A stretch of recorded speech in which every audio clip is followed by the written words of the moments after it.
Buenas tardes, bienvenidos a la sesión 3 del taller de capacitación para la escritura creativa de cuentos. Mi nombre es Lourdes Reinaga y soy la facilitadora, ¿no? Para comenzar, vamos a hacer una breve recapitulación de aquellas cosas que hemos estado viendo en las dos primeras sesiones, ¿no? Para empezar, el cuento, en tanto género literario, se centra en el trabajo con el lenguaje. Por ello, no depende tanto de un mensaje ni de una moraleja. Estoy siendo un poco repetitiva con este tema porque he percibido que en los últimos años hay una tendencia cada vez más creciente a que cuando estemos hablando de la escritura de cuentos, nos los estamos planteando en función de la transmisión de un mensaje, de dar una moraleja, de dar una enseñanza, lo cual no está mal. De hecho, existen géneros que se ocupan específicamente de ello, hay tipos de textos que lo hacen, no está mal, por lo tanto. Sin embargo, cuando estamos hablando de una creación literaria, tenemos que tener bien claro que tenemos que centrarnos más bien en el manejo del lenguaje, ¿no? Es decir, el manejo de recursos narrativos, el manejo de construcción de imágenes, el uso preciso de las palabras. Necesitamos centrarnos en este aspecto sobre todo, ¿no? Entonces, por eso que es importante que lo recordemos de tanto en tanto, ¿no? Otra cosa que necesitamos recordar es que el cuento se centra en la acción, a diferencia de la novela, que trabaja mucho más el personaje. Esta es la diferencia de estos dos géneros narrativos. Es una diferencia esencial, ¿no? Y bueno, es hasta intuitivo percibir que dentro de un cuento no vamos a tener el espacio suficiente para desarrollar toda la complejidad psicológica y toda la historia de un personaje, ¿no? Por lo tanto, todo este tema lo dejamos a la novela y dentro del cuento nosotros nos centramos más bien en la acción. Trabajamos el tema de la acción y la acción es lo que nos interesa. Por ello es que habíamos estado viendo en las sesiones anteriores una suerte de método que nos permite plantearnos la escritura de un cuento, ¿no? Cabe recordar en este sentido que es importante trabajar el manejo de tiempos en los cuentos y cuando hablamos de manejo de tiempos nos estamos refiriendo a cómo vamos a organizar cronológicamente los pequeños eventos que van a ir construyendo la historia del cuento, ¿no? Y también es importante que nosotros nos preocupemos por el manejo del lenguaje. Habíamos visto ejemplos claros y concretos relacionados con el uso de adjetivos. Los adjetivos en narrativa son muy importantes y cumplen una función particular. Es por eso que es importante que nosotros seleccionemos bien los adjetivos que vamos a emplear, que no hagamos un uso y abuso indiscriminado de los adjetivos y que procuremos encontrar aquellos que sean más precisos y que transmitan lo más fielmente posible la idea que nosotros queremos transmitir, ¿no? Y como última parte habíamos visto también la construcción de imágenes a través de palabras, ¿no? Valga la repetición y es importante que recordemos y tengamos constantemente esto en nuestra mente, ¿no? Cuando nosotros estamos escribiendo un texto literario, un texto creativo y además literario, sí tenemos que prestarle atención a todos estos elementos, ¿no? A construir imágenes a partir de palabras, a construir escenarios, a construir sucesos y más que a decir una cosa como tal, más allá de la función comunicativa, simple, directa y llana, procurar construir la sensación y transmitirla hacia el lector, para que el lector quede enganchado de lo que le está pasando al personaje, de la acción de ese momento, para que el lector se quede con esa sensación atrapada en la piel también, ¿no? Y pueda empatizar con el personaje del que está leyendo la historia. Bueno, en la sesión de hoy, en la sesión pasada habíamos visto algo relacionado con cómo escribo lo que me incomoda. En esta sesión vamos a trabajar un poco la escritura de la violencia, cómo nosotros escribimos la violencia sin caer en los clichés que ya son habituales, ¿no? En el malo, malvado, malvado que va contra el bueno, buenito, así todo un santo, sino crear algo un poquito más complejo, un poco más interesante. En este sentido vamos a empezar revisando la diferencia entre fábula y trama. Vamos a trabajar un cuento que es de Ricardo Jaimes Freire, que titula En las montañas. Luego otro cuento de René Bascope Azpiazu titulado La parábola del conjuro y vamos a terminar con Cruel Martina de Augusto Guzmán, que probablemente ese sí ya buena parte de ustedes lo conocen. Si no lo han leído es muy probable que hayan visto la versión cinematográfica porque ha sido llevado al cine y es bastante popular, ¿no? Bien, comencemos con fábula y trama. que son palabras que no habíamos tocado hasta ahora, sin embargo son conceptos con los que hemos estado trabajando en las sesiones anteriores. Por eso le había puesto como subtítulo que no es lo mismo y que a samaniego no nos estamos refiriendo. ¿Por qué? Porque en este caso en particular, cuando estamos hablando de la palabra fábula, no nos estamos refiriendo a ese género literario que nos hace pensar en Esopo y Samaniego. No, estamos refiriéndonos a otro significado para el mismo término. Y es un significado que ha sido definido por Umberto Eco, ¿no? Cito: la fábula es el esquema fundamental de la narración, la lógica de las acciones y la síntesis de los personajes, el curso de los acontecimientos ordenado temporalmente. No tiene por qué ser necesariamente una secuencia de acciones humanas. Puede referirse a una serie de acontecimientos relativos a objetos inanimados o incluso a ideas. La trama, en cambio, es la historia tal como de hecho se narra, tal como aparece en la superficie, con sus dislocaciones temporales, sus saltos hacia adelante y hacia atrás, o sea, anticipaciones y flashbacks, descripciones, digresiones y reflexiones parentéticas, ¿no? Si se dan cuenta, escuchando las palabras de Umberto Eco, son conceptos con los que nosotros ya habíamos trabajado. ¿Por qué? Porque en las dos sesiones anteriores hemos tomado en cuenta algo que se llamaba primero la construcción ordenada del suceso que vamos a contar luego en forma de cuento. Nosotros lo habíamos ido ordenando con suceso 1, suceso 2, suceso 3 y lo habíamos llamado relato base. Este relato base, esta suerte de esquema previa para la construcción de un cuento, es a lo que Umberto Eco denomina fábula. El cuento como tal, el resultado que viene después, es lo que sería la trama, ¿no? Cuando nosotros ya hemos hecho un trabajo de selección de elementos, hemos visto qué es lo que nos sirve de aquello que habíamos planteado originalmente en la historia, que es aquello que no nos sirve y lo hemos eliminado, y cómo podemos ordenar la cadena de acontecimientos de manera que resulten interesantes para el lector y que logren transmitir las sensaciones que nosotros queremos transmitirles y que además provoquen el efecto que nosotros queremos provocar en nuestros lectores. Entonces, como ven, si bien estamos usando ahora una terminología más precisa, son conceptos que ya habíamos trabajado, habíamos visto hasta el cansancio con ejemplos. Yo creo que estaban así como ya basta, pero era necesario hacerlo, ¿no? Porque vale la pena que nos metamos en estas exquisiteces, ¿no? Nunca está de más conocer un poquito más. Bien, acá está la síntesis de lo mismo. Hay una diferencia clave entre la fábula y la trama. La fábula se presenta como la suma de sucesos cronológicamente ordenados. Es nuestro relato base, la anécdota de la que va a partir la construcción de la historia, y finalmente está la trama, que sería la historia y el producto final que nosotros vamos a elaborar, ¿no? A partir de la fábula. Entonces, es importante que tengamos esto en mente. ¿Por qué? Porque en el proceso de escritura que vamos a llevar adelante, nosotros tenemos que partir necesariamente de una fábula. Ya hemos visto en sesiones pasadas, hemos planteado incluso un ejercicio en el que podíamos ir listando una serie de sucesos para construir la historia que queremos contar. Y a partir de esta lista de sucesos, de esta especie de esqueleto, podemos ir armando lo que nosotros queremos presentar al final, ¿no? Y esto nos permite precisamente tomar esas decisiones tan complejas que se resumen en la idea de cómo contar algo.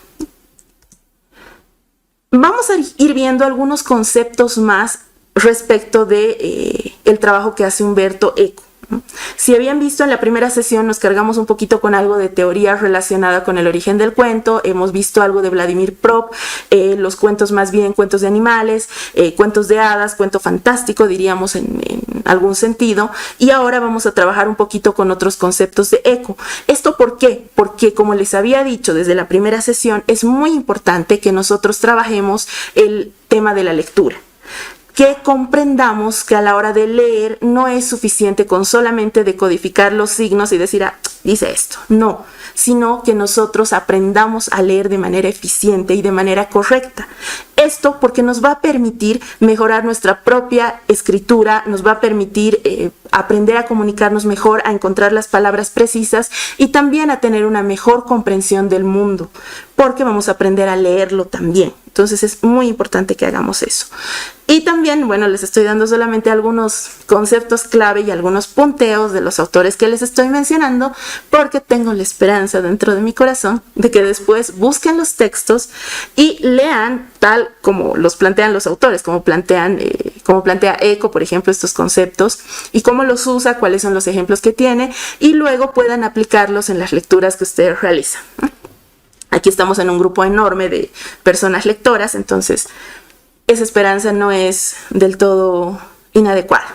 Bueno, vamos entonces con este tema de Umberto Eco. Umberto Eco comprende a la obra de arte como una estructura, es decir, como un sistema de relaciones. Eso es bien importante, ¿no? En este sistema de relaciones, ¿cuáles son los elementos que se están relacionando, que están vinculándose entre sí, tejiendo redes? Por un lado están los elementos materiales. Por otro lado está el sistema de referencias y por otro lado está el sistema de reacciones psicológicas. Los tres elementos se relacionan entre sí para poder construir la estructura que va a desembocar en la obra de arte. Creo que de estos tres, el más sencillo de comprender en este momento y por el contexto que tenemos y por cómo nos comunicamos es el sistema de referencias, ¿no? Varios autores tienen un trabajo más especializado relacionado con el intertexto, la intertextualidad y cómo se maneja esto.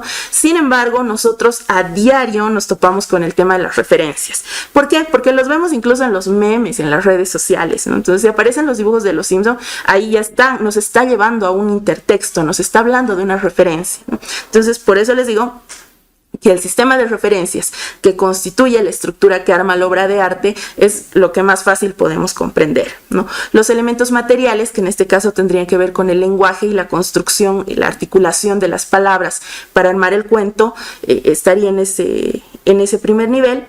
Y en el último nivel, el sistema de reacciones psicológicas, que es a donde también hemos estado apuntando con el análisis que hemos hecho en las primeras sesiones y que se resumía en el efecto que queremos lograr en el lector.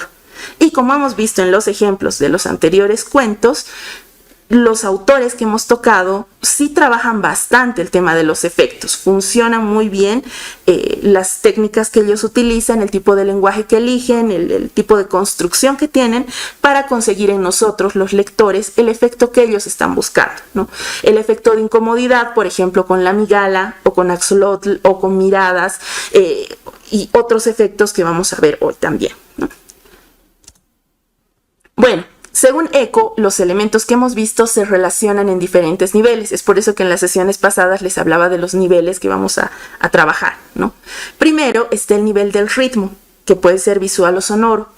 Hemos estado viendo en la lectura de los anteriores textos que existe algo que se llama un ritmo narrativo, que tiene que ver con la dosificación de información para que el lector pueda comprenderlo y pueda entender el tiempo que transcurre dentro de la historia que estamos contando, pero también tiene que ver con la sonoridad misma de las palabras. Es probable que nosotros estemos mucho más familiarizados a la hora de hablar del ritmo, del lenguaje, ritmo de palabras, con la poesía, no con este efecto poético, con el acto poético. Sin embargo, en narrativa, como hemos visto, también el ritmo es importante. Por eso la selección de palabras tiene que ser precisa, pertinente y adecuada, ¿no? En un otro nivel está el nivel de la intriga, que le puse aquí diégesis, que es el nivel de la historia que se va a contar, que es lo que está por detrás, que es este esqueleto sobre el que estamos armando nuestro cuento en este caso, ¿no? Y por último está el nivel de contenidos ideológicos coordinados. Este tipo de contenidos están presentes en la mayoría de los productos que se crean. En algunos son más visibles que en otros, ¿no? Y si nosotros estamos viendo este tema de los niveles, es también para comprender de una mejor manera, de una manera más exacta y también compleja, cómo funciona el estilo de cada uno de los autores. Cómo podemos ir destrozando el estilo que tienen para comprender qué es lo que hace que nos atraiga determinado autor y por qué tal otro autor no nos gusta o no nos convence, o lo leímos a los 15 años y nos fascina, pero luego lo leímos a los 25 y es, ¿en serio me gustaba esto? Entonces, este tipo de cosas que parecen tan complejas, en realidad no lo son tanto, porque tienen que ver con prácticas que nosotros realizamos a diario, ¿no? sobre todo cuando estamos leyendo, ¿no? En la selección del material que tenemos, en nuestras preferencias, en nuestros gustos y demás. Bueno, estos conceptos que estamos viendo con Umberto Eco los vamos a dejar un poquito en tensión hasta que nos refiramos al tema del estilo. Sin embargo, están ahí ya para que los trabajemos y los pensemos, ¿no?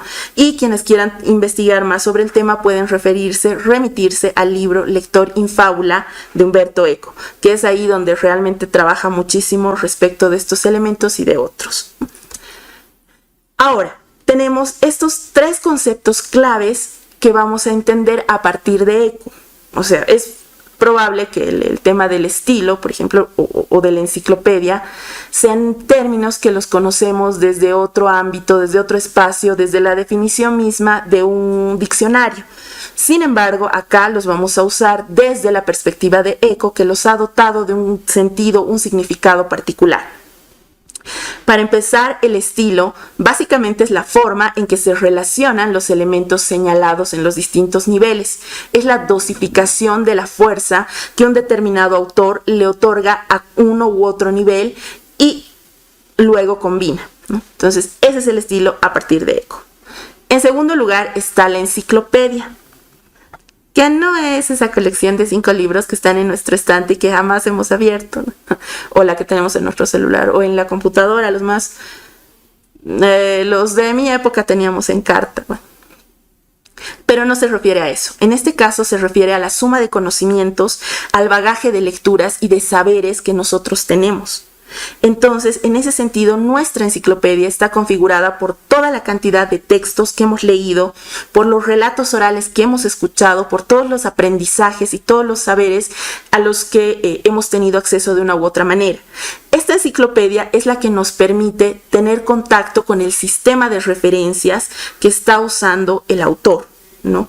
Por ejemplo, si nosotros empezamos a leer la novela La tumba infecunda de René Bascopeas Piazzu y en determinado momento encontramos al personaje que agarra una lagaña de perro y se la pone en el ojo, si nosotros tenemos dentro de nuestra enciclopedia el conocimiento de que hay la creencia de que si nos ponemos una lagaña de perro en el ojo vamos a poder ver a los muertos, entonces vamos a comprender de mejor manera qué es lo que está queriendo decir el autor al contarnos esa escena, ¿no? Entonces, ese es un ejemplo de uno de los conocimientos que va constituyendo nuestra enciclopedia.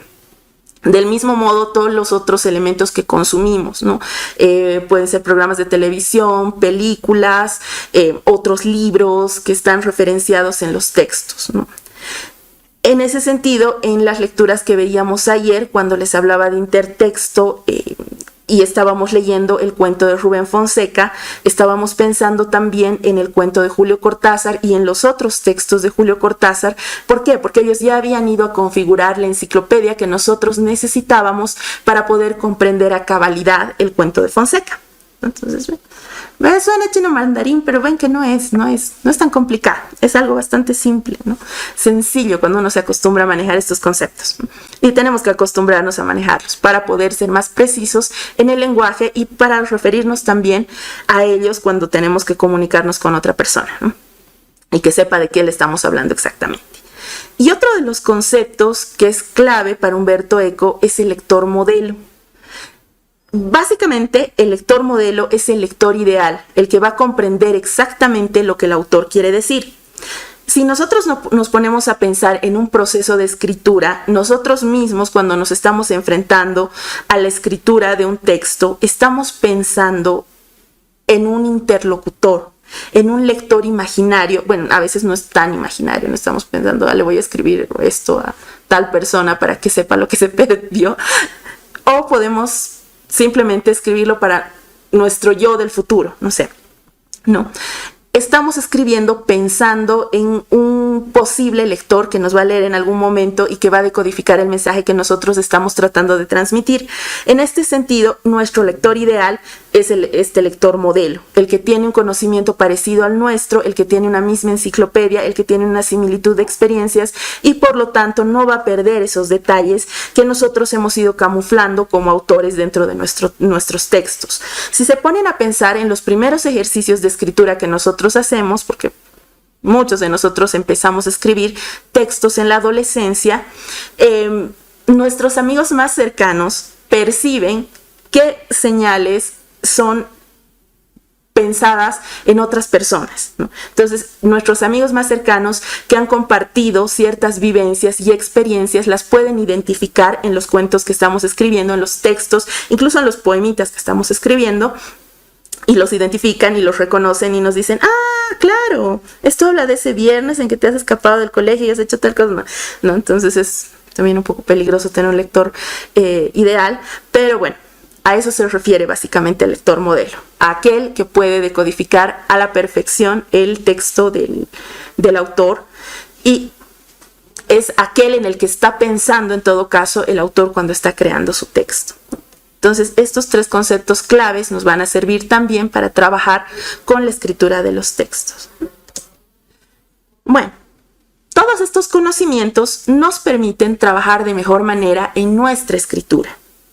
A partir de manejo de tiempos, vuelvo con lo mismo, porque aprendemos a manejar los saltos temporales, nos damos cuenta de en qué momento podemos hacer un salto hacia atrás para dar una información precisa sobre el personaje o sobre el asunto que está sucediendo. Segundo, nos ayuda a trabajar también con el lenguaje. ¿Por qué? Porque empezamos a buscar las palabras precisas, las más adecuadas, y es muy importante que tengamos en cuenta esto, porque funciona también para la escritura académica, nos funciona dentro de la escritura creativa y también en la escritura académica, que no todos los sinónimos son iguales. O sea, los sinónimos son palabras que quieren decir más o menos lo mismo, sin embargo, hay niveles y hay distintas gradaciones entre los sinónimos que nosotros estamos usando. No va a ser lo mismo decir grande, enorme o inmenso, aunque básicamente tienen un significado muy similar. De todas maneras, si estamos apelando a la precisión, no es para nada lo mismo decir es una casa grande, es una casa inmensa, es una casa enorme, ¿no? Entonces, hay distintos grados que nos permiten imaginar con más precisión el objeto del que estoy hablando y al que le estoy dando esta característica, ¿no? También tener todos estos conocimientos y hacerlo de forma bien racional nos ayuda a trabajar con los personajes, que son los que van a intervenir en la ejecución de la acción dentro de nuestros cuentos. Por otro lado están las situaciones. ¿Cuál es la situación central a contar? Cuando nosotros trabajamos en cuentos, que es en este caso, nuestro caso, tenemos que pensar muchísimo en la acción central del cuento que vamos a contar y de los sucesos previos y posteriores. ¿Por qué? Porque al entender cuál es esta acción central, la principal de nuestro cuento, vamos a poder organizar de mejor manera los otros sucesos que nos van a permitir explicarle al lector cómo se ha llegado a este suceso grande, a este suceso que realmente nos interesa, ¿no? Y finalmente, pensar en el efecto. ¿Cuál es la sensación que quiero transmitirle a mi lector? ¿Qué es aquello que quiero despertar en él? ¿Qué quiero conseguir? Quiero que llore, quiero que ría, quiero que se enoje, quiero que salga gritando no sé, a querer golpear paredes o algo así. ¿Qué es lo que quiero lograr? Y para poder lograr eso, tengo que conseguir que mi personaje, mi acción, muestren esto, ¿no? Una de las cosas que normalmente preguntan cuando estamos hablando de este tema en talleres de creación literaria sobre todo, es si todos los escritores usan este tipo de métodos o usan, no sé, esquemas para poder escribir sus textos. Y la respuesta es no necesariamente. No necesariamente, porque hay varios escritores que no usan este tipo de método, ¿no? Ellos directamente se lanzan y lo que les diga la inspiración. Sin embargo, y tiene que ver con el consejo que les daba ayer respecto de seguir procesos de escritura de un mismo autor, que no son para nada los mismos los primeros cuentos que escribe que los últimos cuentos que escribe, porque hay un proceso, todo un avance que se registra en su escritura, y tiene que ver con eso. Hay escritores que logran trabajar cuentos sin necesidad de ir pensando, sin necesidad de ir planteándose una estructura previa, y esto es porque han ido pasando por un proceso en donde han tenido que ir depurando los primeros cuentos que han escrito. Entonces, sobre todo en autores cercanos, yo he visto muchísimo este proceso. Como les comenté, también hago trabajo de edición. Veía que los primeros cuentos que tenían no tenían ni pies ni cabeza, eran cuentos espantosos. Entonces les sugería, pero ¿y si intentas usar una estructura, un esquema, un esqueleto, plantearte primero qué es lo que quieres contar? No, es que eso no me funciona, que me tiene que dar la inspiración. Bueno, tu vida, tu escritura, tu problema. Pero precisamente por la práctica, por el ejercicio mismo de la escritura, llegó un punto en el que sí, realmente los cuentos que producían estos autores funcionaban, tenían sentido. Y eso era porque habían estado ejercitando no solamente con la escritura, sino también con la lectura.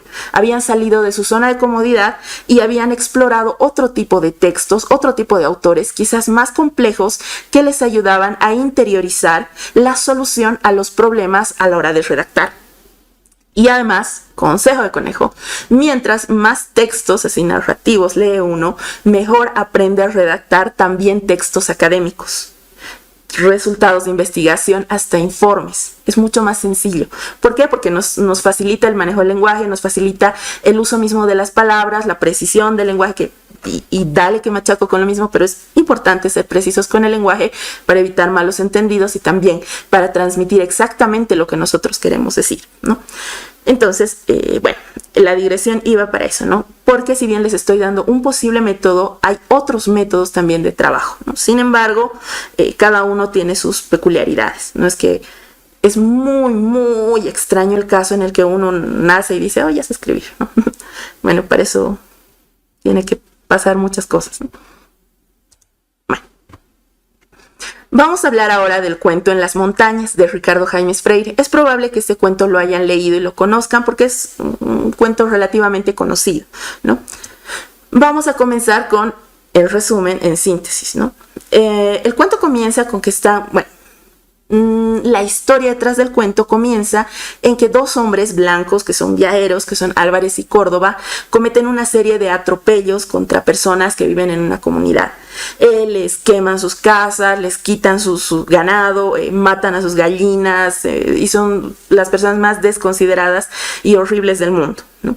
Dos de los indígenas de la comunidad les reclaman, pero la respuesta que reciben es violenta, ¿no? Entonces tienen que huir porque en ese momento no pueden hacer mucho, ¿no? Sin embargo, cuando los hombres se están yendo, los viajeros se están yendo, los cercan, son emboscados por todos los miembros de la comunidad, los atrapan y los torturan hasta la muerte. Eso, básicamente esa es la historia que está detrás de En las montañas. Si vamos revisando el orden cronológico, esta vez comienza por el suceso 2. ¿Por qué? Porque los viajeros están descansando. Y a partir de este suceso 2, se hace un salto al pasado, un flashback a el momento en el que ellos cometen los abusos, ¿no? Porque se les recuerda, tú has quemado una casa, vos has hecho esto, has robado tierras, has matado animales, has hecho un montón de cosas, ¿no? Entonces se hace un salto en el tiempo hasta el suceso 1. Y luego se va hacia el suceso 3, que es el momento en el que el castigo contra estos dos hombres inicia, ¿no? Entonces aquí hay una variación en el orden cronológico y el orden temporal para contar una historia, ¿no? Que es realmente maravilloso. Voy a citar algunos fragmentos para que veamos también el tipo de manejo del lenguaje que tiene Ricardo Jaimes Freire. Jaimes Freire es muy interesante porque de hecho es también poeta, no es un poeta modernista, tiene unas imágenes muy interesantes, es el autor del poema Siempre, ¿no? El Peregrina Paloma Imaginaria, que estoy segura que todos lo conocen porque en algún momento lo han tenido que leer en colegio. Por favor, díganme que sí. Es uno de nuestros poetas más conocidos y también es narrador, ¿no? Tiene unos cuentos preciosos, este es uno de ellos, y me interesa que veamos un poco el manejo del lenguaje que hace para contar determinadas escenas, ¿no? Leo, primero, cito. De pronto, una piedra enorme desprendida de la cima de las sierras pasó cerca de ellos, con un largo rugido. Después otra. Álvarez lanzó su caballo a escape, obligándolo a flanquear la montaña. Córdoba lo imitó inmediatamente, pero los peñascos los persiguieron. Parecía que se desmoronaba la cordillera. Los caballos, lanzados como una tempestad, saltaban sobre las rocas, apoyaban milagrosamente sus cascos en los picos salientes y vacilaban en el espacio, a enorme altura.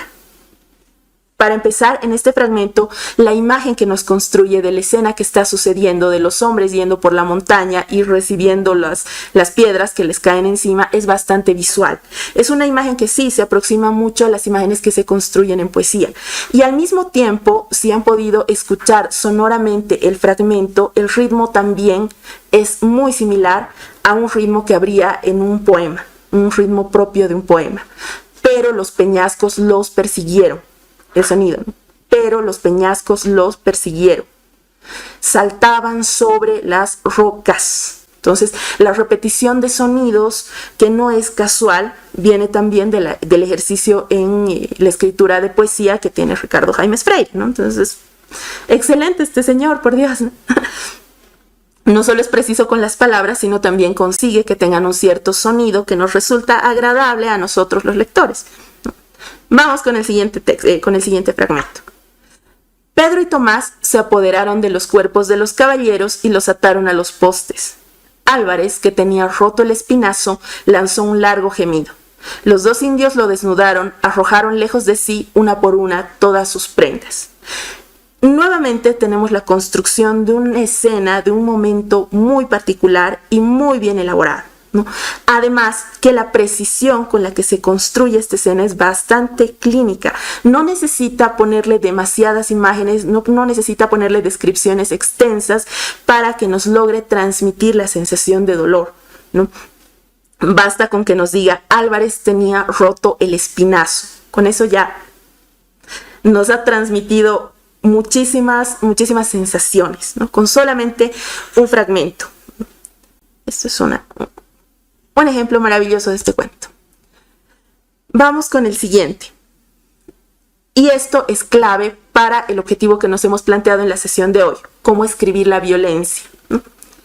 Sí, después empezó el suplicio. Pedro Quispe arrancó la lengua a Córdoba y le quemó los ojos. Tomás llenó de pequeñas heridas con un cuchillo el cuerpo de Álvarez. Luego vinieron los demás indios y les arrancaron los cabellos, los apedrearon y les clavaron astillas en las heridas. Una india joven vertió, riendo, un gran jarro de chicha sobre la cabeza de Álvarez. Moría la tarde. Los dos viajeros habían entregado mucho tiempo hacía su alma al gran justiciero. Y los indios fatigados, hastiados ya, indiferentes, seguían hiriendo y lacerando los cuerpos. Nuevamente, y estoy siendo un poquito intensa con este tema, tenemos imágenes que son bastante poéticas, ¿no? Moría la tarde, para comenzar, es una imagen absolutamente poética. Pero si pensamos también en esta escena, nuevamente no encontramos un regodeo en la violencia, no encontramos unas descripciones que vayan más allá de lo estrictamente necesario. Ricardo Jaimes Freire se contiene bastante, no sé si la palabra, bueno, sí es la palabra, se contiene para solamente contar aquello que es necesario, aquello que es preciso, lo suficiente para que nosotros nos podamos imaginar la escena, podamos empatizar con las personas que están realizando este sacrificio, porque les han quemado sus casas, les han matado sus animales, han hecho un montón de cosas, pero al mismo tiempo no hay un regodeo al final. No hay esta sensación de diversión, no, porque esa no es la intención. El mismo hecho de decir que entregaron su alma al gran justiciero ayuda a que refuerce en nuestras mentes la idea de que están haciendo justicia, ¿no? Se está haciendo justicia, no es una venganza, no es algo sádico, no es maldad, sino es justicia. Entonces, estas ideas que está construyendo Ricardo Jaimes Freire nos sirven para que nosotros asumamos una posición determinada dentro de la lectura de este texto. Y además consigue crear un efecto en nosotros, ¿no? Un efecto bastante interesante. Hay un cuento que se llama Mosaicos Vicentinos Zoe, que escribe el mismo Ricardo Jaimes Freire, que trabaja sobre un tema totalmente diferente, ¿no? Y de todas maneras, el efecto que consigue es muy importante, es muy intenso, ¿no? Es otro cuento que les recomendaría leer. Vamos a ver algunas de las peculiaridades del cuento. para comenzar, es atípico, porque no es precisamente indigenista. Nosotros, en algún momento de nuestros estudios en colegio, en secundaria sobre todo, es probable que hayamos estudiado como corriente el indigenismo, que era una mirada muy desde fuera y no sé qué, contra la que vino la mirada indianista, que es distinta, ¿no? Ricardo Jaimes Freire está como que un poquito a caballo entre los dos espacios. ¿Por qué? Porque no tiene una mirada paternalista hacia todo el mundo indígena, hacia la cosmovisión indígena, hacia todas las creencias y demás. No tiene esa visión. Y no la manifiesta porque no la tiene en los cuentos, ¿no? Sino que construye personajes en donde todos son más bien iguales en ese sentido, ¿no? Entonces son personajes todos que tienen cierta profundidad y complejidad y que se pueden construir de buena manera ante nuestros ojos como lectores. Otra de las cosas peculiares de este cuento es el manejo de la violencia. Y por eso les decía que tiene mucho que ver con el tema que nos hemos propuesto para la sesión de hoy. Las imágenes violentas que existen dentro del cuento no mueven al morbo al lector. Si ustedes se ponen a pensar, uno de los grandes ganchos que tiene el cine para vendernos ciertas películas es el morbo con las escenas de acción, la cantidad de sangre, la cantidad de muertos y todo eso, y realmente vende, le funciona al cine, le funciona muy bien, y no solo al cine, sino también en algunos textos literarios, sobre todo de los más conocidos, ¿no? Pero en este caso, Ricardo Jaimes Freire no apela a eso, no recurre a eso. ¿Por qué? Porque la idea no es despertar el morbo del lector a partir de la violencia, no es que se regodee y sea feliz y diga, cuánta sangre, qué divertido, no. Usa la violencia para mostrar puntos específicos, ¿no? Por lo tanto, tiene mucho cuidado con cómo está contando las escenas y cómo va describiendo los momentos más crudos de la violencia del cuento. Además, el narrador está en tercera persona, por lo tanto, marca una cierta distancia de todos los eventos que están sucediendo. Finalmente, el lenguaje. El lenguaje que emplea permite comprender a los personajes como entes complejos y, como hemos visto, este tipo de lenguaje que se aproxima y tiene coqueteos muy directos con el lenguaje poético nos ayuda también a nosotros como lectores a tener un disfrute diferente de este tipo de narrativa, ¿no? Entonces, más también rescatando el ritmo de la escritura de las palabras. Hasta aquí llegaríamos con el primer cuento, que es En las montañas. El segundo cuento es La parábola del conjuro de René Vasco Piazpiazo. Vasco Piazpiazo es uno de los autores más importantes dentro de la narrativa paceña y nacional boliviana en general. Es, de hecho, la primera persona que habló en uno de sus escritos de los cementerios de elefantes. Yo me imagino que ustedes saben qué es eso. Y es además es el autor que trabaja el tema de los conventillos, ¿no? Entonces, dentro de sus cuentos, dentro de la misma novela, La tumba infecunda, aparecen conventillos, ¿no? Las acciones se desarrollan dentro de los cuartos de conventillos y las interacciones de las personas que viven en los conventillos son las que se rescatan en sus cuentos. En ese sentido, las historias que nos cuenta son muy cercanas y próximas a nosotros, porque los conventillos, de hecho, todavía están presentes de una u otra manera en nuestro hábitat, ¿no? En la ciudad. El cuento que vamos a ver ahora, La parábola del conjuro, es un cuento un poquito peculiar. No es tan fácil de conseguir, voy a procurar ponerlo en la descripción algún acceso para que lo puedan leer. No es tan fácil de conseguir como los otros que hemos ido viendo hasta ahora. Los que habíamos visto en las primeras sesiones, Borges, Cortázar y Fonseca, son muy fáciles de encontrar en la red. Uno pone el nombre y ya está. Incluso en las montañas se puede encontrar con muchísima facilidad. La parábola del conjuro no tanto, solamente algunos fragmentos. Por eso les digo que voy a procurar pasárselos, porque realmente es el tipo de cuento que uno no se puede perder, que tiene que leer sí o sí, y más si se plantea la construcción misma de un texto que verse sobre la violencia.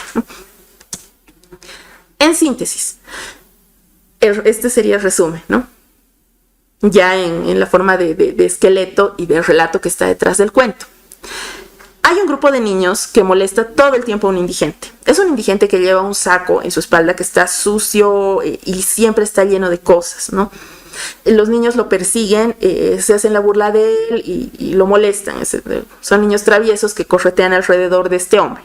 En determinado momento, hacen amistad con el hombre, ¿no? Y el hombre les empieza a contar una historia en donde dice que no puede dejar por ningún motivo el saco que le está cargando porque es parte de su castigo, que él en algún momento hizo algo tan pero tan malo que ha sido sentenciado, condenado incluso por sí mismo a llevar este saco pesado e irlo llenando de más y más desperdicios hasta que en determinado momento terminen por aplastarlo, ¿no?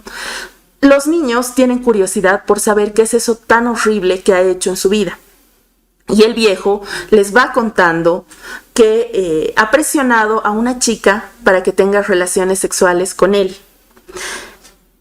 Los niños no entienden bien de qué les está hablando, porque les cuenta algunas escenas y ellos, como todavía son pequeños, no perciben qué es lo que está sucediendo. Las hermanitas de los niños, que son un poquito más grandes, sí perciben algo de eso y se preocupan y se asustan, ¿no? Y más cuando les cuenta que la parte fuerte de la historia es que después de tener relaciones con esta chica, los encuentra la policía y él les deja a la chica a los policías y se va corriendo. Y él sabe que le hacen algo muy malo a la chica, ¿no? Entonces ese es el tema, ese es el motivo que hace que él se castigue llevando este saco hasta la hora de su muerte. Ahora, la parte más fuerte, más dura, crudísima del cuento es que en medio del relato viola a una de las niñas, pero ninguno de los niños se da cuenta, no pueden hacer nada. Porque son niños, no entienden bien qué es lo que está sucediendo. O sea, están espantados, están asustados y no pueden hacer nada en ese momento. No se dan cuenta de lo que pasa, sino hasta después. Y después lo que deciden hacer es buscar al hombre y castigarlo. Ya para entonces se dan cuenta de que el hombre les había tomado el pelo porque estaba viviendo en otro sector, en otra zona de la ciudad, y ahí seguía manejando su saco, pero lo que les decía es que dentro estaban unos documentos muy importantes que le iban a ayudar en política y que iba a recuperar unos terrenos y no sé qué. Entonces tenía una historia absolutamente diferente. Ya no estaba manejando el saco por un castigo, sino por una especie de premio, recompensa futuro, ¿no? Y los niños lo encuentran, empiezan a acosarlo como lo habían acosado al principio, fingen reírse, fingen jugar y para terminar el cuento, los niños le echan encima gasolina y prenden fuego, ¿no? A él y al saco. Esa es la historia en síntesis, la historia resumida y más o menos en orden. Si nosotros vemos el orden cronológico de este cuento, comienza con el suceso 2, con que los niños han encontrado al hombre. Y se hace un flashback al momento en el que el hombre les va contando la historia y sucede lo de la violación a la niña. Y después de esto se regresa al suceso 2, que era lo que se estaba contando al inicio del cuento, ¿no? Que los niños han encontrado al hombre y lo están rodeando. Y bueno, se ejecuta ya la parte del castigo, ¿no? Porque él dice que, el mismo hombre dice que ya se da cuenta de que no puede hacer nada, de que lo tienen rodeado, de que va a tener que pagar de una vez sus crímenes y demás, ¿no? Pero bueno, este sería el orden cronológico ya del cuento, no de la historia que está detrás del cuento, no de la fábula, sino la trama. Vamos a ver un par de fragmentos relacionados con este cuento y luego vamos a hacer el análisis que hemos hecho y que vamos a percibir que este cuento tiene otras peculiaridades distintas a las que habíamos encontrado en las montañas. Primero, cito: parecía que el hombre tenía las manos perdidas en un tiempo de moscas enmohecidas, mientras nosotros le arrojábamos piedras desde el puente y él gritaba con desesperación, amenazando con su puño impotente, queriendo subir por la montaña de basura, tropezando con el humo de los trapos quemados, gesticulando y llorando, sin darse cuenta que Félix y el gordo, que habían bajado furtivamente hasta la orilla putrefacta del río, arrastraban entre jadeos y risas contenidas la bolsa llena de papeles y de basura tratando de arrojarla al torrente turbio. Este es el inicio del cuento, ¿no? Si han prestado atención, están ya los niños rodeando al indigente, ¿no? Ya le han quitado el saco, lo están un poco torturando, ¿no? Le están lanzando piedras, están manejando la bolsa, están haciendo otras cosas. Más adelante se va a decir que los niños, si bien están riendo están riendo con una gran pena. Su risa es para ocultar todo el dolor y la rabia que sienten, ¿no?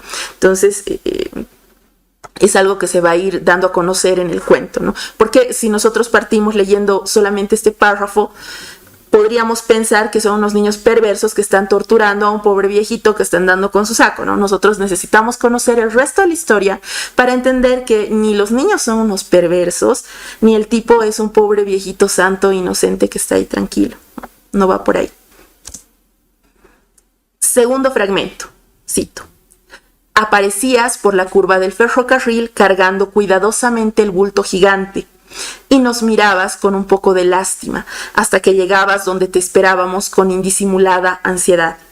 Entonces posabas la bolsa suavemente en el suelo y con la voz solemne, como si el día estuviera nublado, empezabas a contar la historia pecaminosa. En este momento se está haciendo la presentación de cuando hubo un momento en el que el hombre y los niños tenían una cierta amistad, una cierta relación de complicidad, cuando él les contaba la historia de por qué manejaba el saco, todo este pecado, esta cosa con la que se siente culpable y demás, ¿no? Nos está contando esto a partir de la voz de uno de los niños y este niño se lo está diciendo al anciano. Esto es lo que se llama una narración en segunda persona. Ya no digo yo salí y me perdí o él salió y se perdió, sino tú saliste, tú hiciste esto, tú te moviste, tú. Está usando este recurso para poder increpar al anciano y para poder poner en contexto algunos eventos que si no se nos pasarían desapercibidos, ¿no? Entonces, ojo con esto, vamos a volver luego para recordar. Último fragmento. El hombre había penetrado en la maraña de la tarde, descalzo y sin equilibrio. Jamás antes lo vimos cargar con tanto orgullo el lacerante envoltorio, más grande, mucho más grande que siempre. Sin embargo, sabía que estaba perdido, que esta vez no lograría evadir lo que le preparábamos, ¿no? Ya va para la última parte del cuento, cuando el hombre se ha dado cuenta de lo que le va a pasar, se ha dado cuenta de que los niños están ahí por una razón y están preparando su castigo, ¿no? Sin embargo, el hombre no se lo está ya tomando mal, ya está bastante resignado a lo que va a suceder. Nuevamente, el tema del lenguaje en René Vasco Piazpiazo es muy interesante, ¿no? Es un lenguaje muy preciso, es un lenguaje que está muy bien escogido para poder pintarnos la imagen de lo que está sucediendo, ¿no? Piensa bastante en las palabras que va a emplear para que nosotros podamos hacernos una idea más o menos cabal de lo que está pasando y de cuál es el entorno en el que está sucediendo toda la acción. Veamos las peculiaridades de este cuento. El tema de la historia. Este cuento es un poquito complejo de leer, precisamente porque tiene estos cambios de persona, estos cambios en la narración y porque hace estos saltos temporales. Entonces, si uno no es un lector con una mínima comprensión de textos literarios, probablemente lo derrote en el primer intento, ¿no? Sí tiene su complejidad, pero es un gran cuento una vez que uno logra superar esta pequeña complejidad que tiene que ver con la historia. Segundo, el manejo de la violencia. Si bien hay imágenes muy violentas, como cuando están atacando al hombre o él les está contando su pecado y demás, para nada esta violencia mueve al morbo, ¿no? Para nada. Está construida de manera que nosotros también nos incomodemos, nos perturbemos, rechacemos lo que estamos leyendo, rechacemos la acción de este hombre. Me ha pasado cuando he dado este cuento en algún taller o en alguno de mis cursos que no han logrado, ha habido personas que no querían continuar leyéndolo, no han logrado llegar al final, pese a saber que era un final entre comillas feliz, ¿no? Porque el hombre iba a recibir su castigo, pero aún así no lograban avanzar. Justamente porque estas imágenes están construidas con una crudeza tal y que no puede despertar el morbo y las ganas de seguir leyendo, ¿no? Sino precisamente hacernos pensar en que este tipo estaba siendo justamente castigado por haber hecho una estupidez, no una estupidez, sino algo terrible, ¿no? Estas imágenes se construyen para provocar enojo y tristeza en el lector y les funciona, ¿no?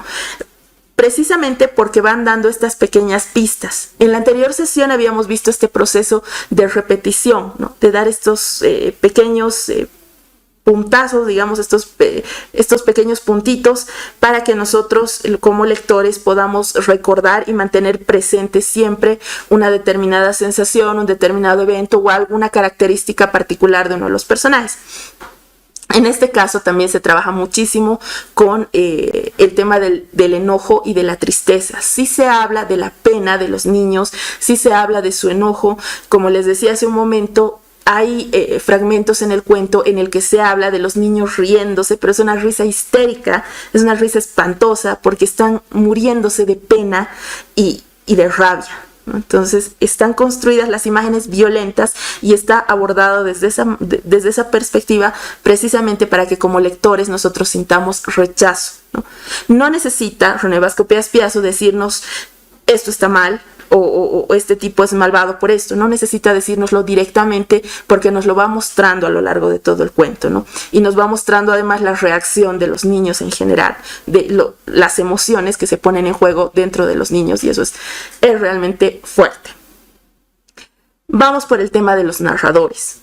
Una de las cosas que hace en este cuento y que también contribuye a que se considere complejo porque no es el tipo de construcción al que estamos habituados, es que Bascopeas Piazzo alterna narradores entre la primera y la segunda persona. La primera persona es un niño que dice nosotros estábamos haciendo esto, yo salí temprano con mis amigos y no sé qué, ¿no? Y la segunda persona la habíamos visto en uno de los ejemplos que les leí, en donde decía hacías esto, comías esto, bajabas y no sé qué. Está increpando al hombre, al hombre de la bolsa, ¿no? Lo está increpando, y este cambio entre primera y segunda persona es algo que puede resultar un poquito complejo a la hora de leer el texto. Sin embargo, funciona bastante bien para poder crear ese efecto de incomodidad, ¿no? Porque el niño también puede decirle cosas de tú has hecho esto sin decirlo tan directamente, ¿no? Por eso es muy interesante leer este tipo de cuentos, ¿no? Porque también nos ayuda a resolver ciertos problemas que se nos pueden presentar a la hora de querer construir nosotros mismos un texto que sea igual de difícil, que toque temas así de complicados, ¿no? Entonces, ¿cómo lo hago? ¿Al estilo cliché de siempre o busco algo mucho más interesante que pueda hacer que el lector también perciba lo que quiero transmitir, ¿no? No necesite decirle ten miedo, sino construir cosas que hagan que el lector perciba el miedo que tienen los personajes, ¿no? Vamos con el último cuento de hoy, que es el de Cruel Martina. Como les dije, este cuento probablemente lo conocen también por la versión cinematográfica que se hizo. Es de Augusto Guzmán. Es un cuento muy interesante que ha sido leído desde muchas perspectivas y es... bueno, van a ver por qué.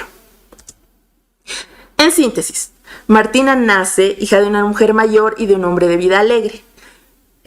Por cierto, el hombre no quería hacerse responsable de la niña. La madre pensaba que ella era demasiado mayor, tenía más de 40 años, entonces trata de abortar durante los primeros 5 o 7 meses, no, 5 meses, durante los primeros 5 meses, ¿no? Entonces se sabe que sus padres no la deseaban, ¿no? Desde ya. A poco de su nacimiento, sus padres mueren y queda al cuidado de su tía. Por diferentes razones y circunstancias los padres mueren, la niña se queda sola, queda al cuidado de una tía que es solterona y que, bueno, al principio no sabía muy bien qué hacer con la niña, que le cuesta adaptarse a tener una bebé en su vida, cambiarse de casa. O sea, hay un montón de eventos que relacionan que narran el momento en el que la tía se hace cargo de Martina, ¿no? Martina crece sin ningún interés romántico, ayudando en el negocio de su tía. Esto es bien interesante porque se muestran momentos de la adolescencia y la juventud en el que Martina no quiere saber absolutamente nada de nadie, ¿no? No quiere tener novio, no le interesa que la piropeen, no le gusta. De hecho, reacciona mal cuando alguien se quiere acercar a ella, porque no es para ella, simple y llanamente no le gusta, ¿no? A sus 38 años, bueno, cuando Martina tiene 38 años, llega al pueblo un corregidor nuevo que tiene 30 años además. Y este señor se propone conquistarla. ante los constantes rechazos de Martina, porque como ya dijimos, y es algo que nos recuerda varias veces el narrador dentro del cuento, Martina no quiere nada con nadie, no quiere pareja, no se ve en pareja, no se ve casada, no se ve con ellos, no. Ella está tranquila así atendiendo el negocio de su tía y se acabó, ¿no? Pero bueno, ante los constantes rechazos de Martina, el hombre busca la ocasión y la viola. Ella queda embarazada y da a luz a un niño. Finge hacer las paces con el corregidor y lo invita a comer. En realidad, toda la parte del embarazo de Martina es un suplicio para ella. Y se narra como tal, como un suplicio, porque ella llora y llora todo el tiempo, pero al mismo tiempo no se atreve a intentar ningún método abortivo, ¿no? Pero bueno, en algún momento el corregidor busca acercarse porque le gusta que en el pueblo crean que él es el amante de Martina. Que no es que ha pasado una sola vez, sino que tienen una relación y que fruto de esas relaciones que van a ser el bebé o ha nacido el bebé. A él le gusta esta idea, esta reputación que tiene de ser el hombre que ha conquistado a la mujer que era inconquistable y que la ha transformado en su amante. Como le gusta esta reputación, está siempre rondando la casa y negocio de Martina. Pese a que su tía ha hecho una denuncia, se ha quejado, ha pedido que lo alejen de la casa y demás, no ha pasado absolutamente nada, ¿no? El hombre sigue ahí, feliz, libre, alrededor de la casa, buscando la opción de encontrarse con Martina. En determinado momento, la tía le pide dinero y además se da cuenta de que ella está cerca a morir porque está muy enferma. Entonces piensa que, bueno, finalmente él puede hacerse cargo del bebé y de Martina para que no se queden solitos ahí. Y le dice a Martina, ¿por qué no lo invitas a comer? ¿Por qué no haces las paces? O sea, no te digo que te cases, pero igual es el papá de tu hijo, que por lo menos tengan una amistad, una relación de amistad, que te ayude, que no sé qué. Y Martina, pero yo puedo sola al principio. Pero luego dices, sí, puede ser, está bien, ya, lo vamos a invitar a comer. Y ella misma se para en la puerta y lo ve al corregidor y le dice, mi tía dice que vengas a comer. Y el otro, ay, qué bien, Martinita, a ver si me muestras a tu bebé. Y ella, no tengo bebé que mostrar. Es un poco arisca todavía. Llegado el día del encuentro, del almuerzo que tenían que comer, ella asesina a su bebé y lo cocina. Lo sirve al corregidor y a sus amigos y al final de la comida les dice que se lo ha comido. Cuando el corregidor le dice, quiero ver a tu bebé, y ella, pero ¿qué bebé te voy a mostrar si te lo has comido? Piensan que es una broma, pero al entrar al cuarto encuentran la cabecita del bebé y algunos restos, ¿no? Entonces le dicen que es una loca, que es una asesina y la hacen arrestar y es condenada a muerte por el infanticidio. Durante el proceso, mientras la tía está tratando de liberarla porque dice que ha quedado loca por la violación salvaje del corregidor, durante este proceso la tía muere porque, como les decía, estaba enferma y Martina queda ahí con la sentencia a muerte. Es muy interesante que cuando esto sucede, cuando se narra el momento de la muerte de Martina, Martina está así como ya normal, no muestra ninguna emoción, no muestra ni satisfacción, ni pena, ni rabia, ni nada. Se somete directamente a la pena de muerte y está ahí y ya, o sea, se acabó. Esa es una de las cosas más llamativas a nivel de interpretación dentro del cuento, pero como les dije, no nos vamos a meter en temas de interpretación y de lecturas posibles porque nuestro objetivo es otro. Vamos con el orden cronológico. Acá este cuento rompe con el estilo de cuentos que hemos estado viendo hasta ahora, porque en todos los cuentos que hemos estado viendo había una ruptura en el orden cronológico. Entonces sí teníamos intromisiones de recuerdos, teníamos flashbacks y regresos, retornos, o los cuentos comenzaban al final, se hacía un retroceso para explicar cómo se había llegado hasta ese punto, otro retroceso para tal cosa. Entonces eres en general el tipo de estructura que habíamos estado viendo en los cuentos anteriores. Sin embargo, en este cuento no. Este cuento sí mantiene el orden cronológico. Porque en la parte del suceso 1 se tiene el nacimiento, la infancia y la juventud de Martina. En el suceso 2 está la aparición del corregidor, violación, embarazo y parto. Y en el suceso 3 el asesinato del bebé, el canibalismo, la sentencia y la muerte. Entonces va de manera cronológicamente ordenada. este cuento. Entonces, y le funciona porque lo que necesita decir el narrador tiene que estar ordenado de esa manera para que tenga cierto sentido. Bueno, veamos un par de fragmentos de Cruel Martina. Cito. Tía Petrona envejeció como la misma casa y se tornó enfermiza. Santuza se independizó a raíz del primer desliz que le trajo el primer hijo, y Martina, la hija de la olvidada Epifanía y del Tunas Molle, agotó adolescencia y juventud hurtando el cuerpo a la seducción y al casamiento con una terquedad de mula inconquistable.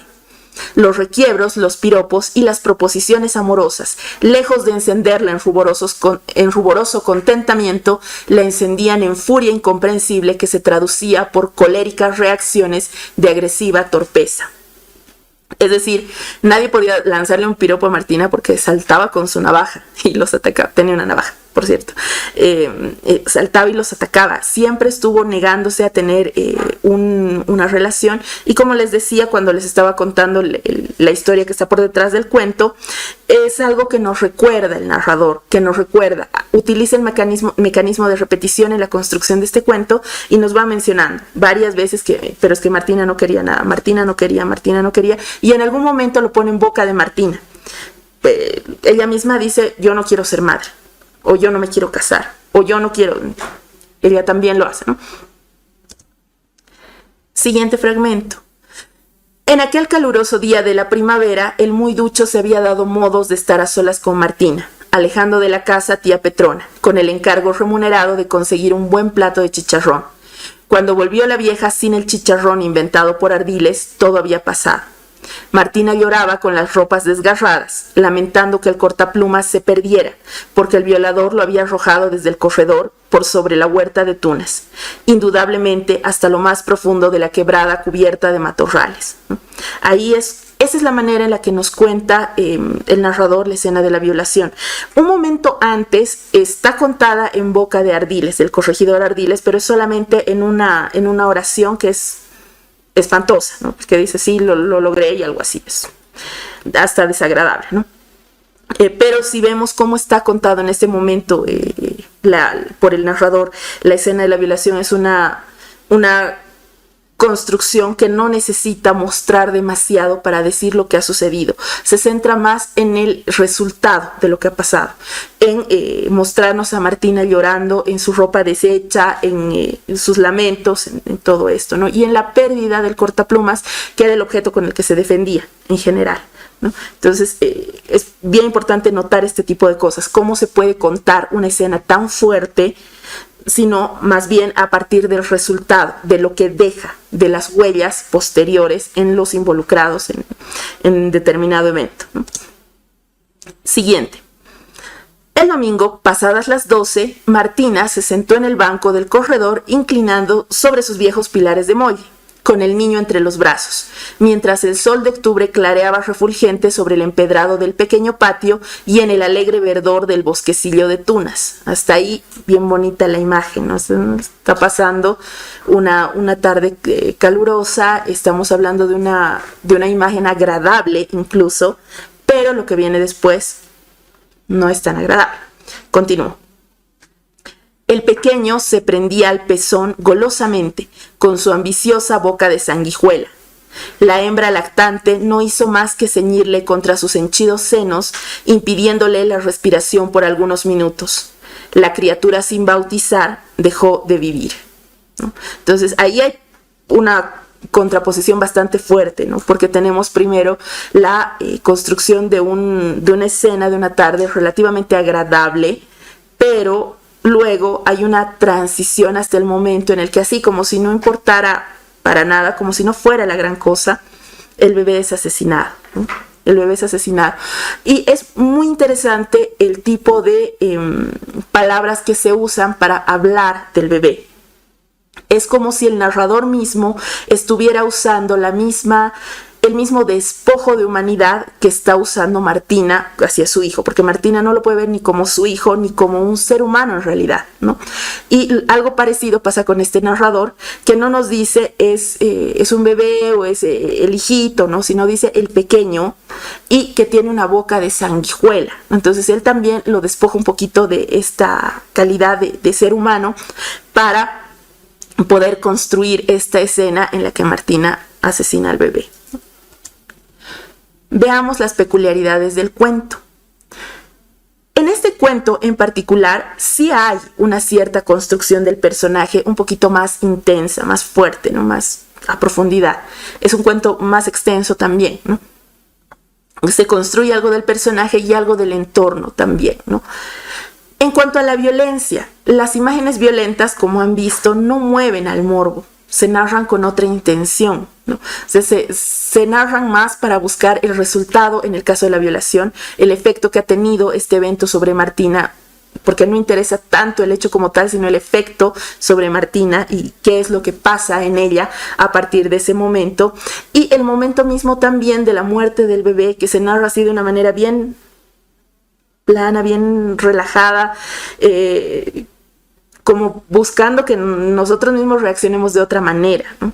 a este evento tan terrible, porque es un evento terrible, pero está contado de un modo muy llano, ¿no?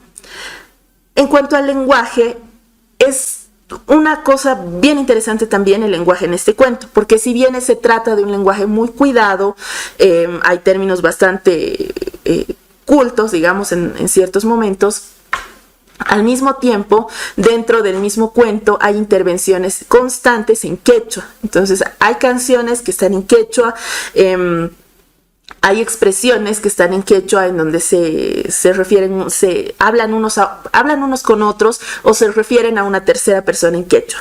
No solamente están escritas en quechua como tal, más su traducción al lado, sino que hay momentos en los que dice el narrador, el siguiente diálogo se dijo en quechua. O sea, no está en quechua como tal, está en castellano, pero nos da la indicación de que hay ciertos momentos clave dentro del cuento en el que se está hablando en quechua, ¿no? Entonces, es una de las cosas bien particulares, porque no es en todos los momentos en los que dice que se habla en quechua, sino en ciertos momentos que son claves para el desarrollo de la historia, ¿no? Eso con respecto a este cuento. Hasta aquí habríamos llegado con la sesión de hoy. Y nos quedaría la última sesión en la que ya tendríamos que trabajar con el tema de estilo, ver algunos ejercicios y ejemplos prácticos y tendríamos que ver algunos ejemplos ya, pero en video, sobre lo que habíamos visto en la primera sesión, que tenía que ver con el storytelling, con la creación de efectos, con algunos otros temas que no hemos tocado hasta ahora, en las sesiones hasta ahora, ¿no? Bueno. Con eso nos despedimos y nos veríamos en la siguiente sesión. Gracias.